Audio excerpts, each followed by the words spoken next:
रमा,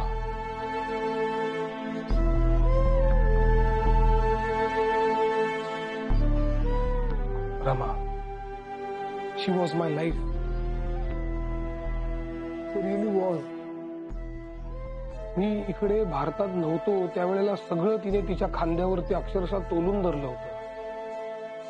ती अशिक्षित असली तरी तिला सगळ्या गोष्टींचं भान होतं. शी वॉज ऑलवेज देअर. फार कष्ट सोसले तिने. सगळे आत्ता इथे हवेत. सगळे आहेत, सगळे इथेच आहेत. बाबासाहेब, हा आतापर्यंतचा प्रवास तुम्ही एकट्याने तुमच्या खांद्यावरती पेललाय. फक्त तुमच्या घरचेच नाही तर अख्खा देश तुमच्या पाठीशी आहे. चौदार तळ्यावरचा सत्याग्रह असो किंवा मग मनुस्मृती दहन असो, हळूहळू लोक तुम्हाला